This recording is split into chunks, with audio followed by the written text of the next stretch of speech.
ඔක්කොම එකට එකතු වෙලා ලොකු බැජ් එකක් විදිහට අර මුලින් පටන් ගත්තා කියන එකට වඩා අද වෙද්දී ගොඩක් සර්ගේ පන්ති මට්ටමින් තියරි බැජ් මට්ටමින් දියුණු වෙලා තියෙනවා.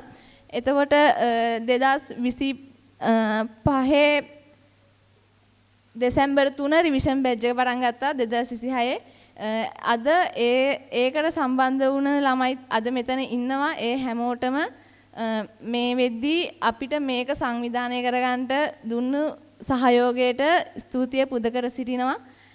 ඒ වගේම සර් අවුරුදු දෙකක් පුරාවට අපි වෙනුවෙන් කැප කළා. අන්තිම මාස ගානේ ඔය මැද හරියෙත් මේ වගේම සර්ට කතා කරගන්න බැරුව අන්තිම වෙද්දී වගේම කතා කරගන්න බැරුව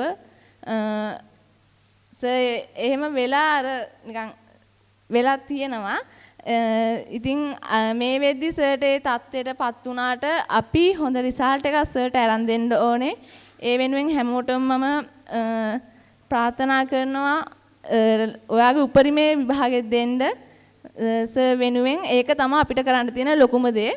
ඒ වගේම තමයි අපේ ඉන්ස්ට්‍රක්ටින් ටීම් එක ළඟදී අපිත් එක්ක සම්බන්ධ වුණාට මං හිතනවා සර්ට පස්සේ අපේ හැම ප්‍රශ්නයකම හිටියේ එයාලා නැත්තම් අපේ පේපර්ස් බලන්න කවුරුත් නැහැ. එතකොට එයාලටත් මගේ ස්තුතිය පුද කර සිටිනවා. ඒ වගේම කලින් අපේ ඉන්ස්ට්‍රක්ටින් ටීම් එක අද චමුපති අයියා විතරක් ඉන්නවා. මෙතන නැති වුණත් මතක් කරන්න ඕනේ. එයාලා ගොඩක් අපි වෙනුවෙන් අවුරුදු උත්සව කරා එක පාටි ඕගනයිස් කරා.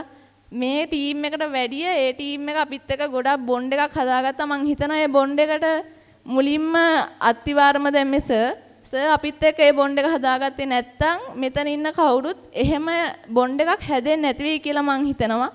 එතකොට මෙතන නැති වුණත් මම ඒ ටීම් එකට විශේෂ ස්තුතිය පුද කර සිටිනවා. ඒ වගේම තමයි මනීෂා අයියා කියන්නේ මගදී අපේ නුවර ක්ලාස් එකේ කැමරාමන් අයියා විදිහට ආවේ. කලින් හිටියේ තීක්ෂණ අයියා. ඒ දෙවලටම මගේ විශේෂ ස්තුතිය පුද කර සිටිනවා.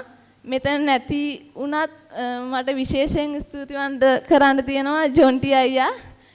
හැම වෙලේම ඉන්නේ අර නැවගිලුණත් බෑන්චුන් ගිලෙන්ඩ තවත් චුන් වගේ තමයි. එතකොට ජොන්ටි අයියා ඕන වෙලාවක අරගෙන ජොන්ටි අයියා මේක නෑ කිව්වත් මොකද්ද බං ඕක ගෙදරින් අරන් එන්න තිබ්බනේ කියන එක දවසක් මට මතකයි මේ සර්ගේ බර්ත්ඩේ එකක් ඕගනයිස් කරද්දී මේ ටේබල් ක්ලෝත් එකක් අපිට ගේන්න අමතක වුණා. ඊට පස්සේ මේ දුන්නා මේ ජොන්ටි අයියා බෙඩ් ෂීට් එක දුන්නා මේක දාන්න පුළුවන් නම් දාගන්න කියලා.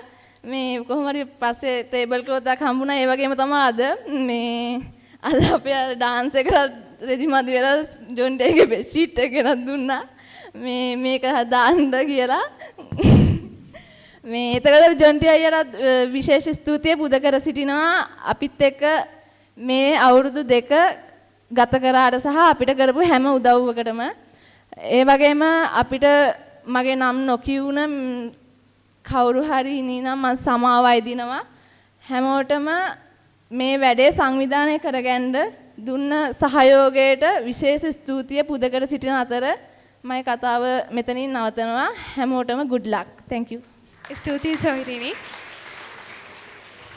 රයිට් එක වැඩක් අමතක වුණා ළමයි මේ අපි පන්ති අවසානට টොප් ළමයා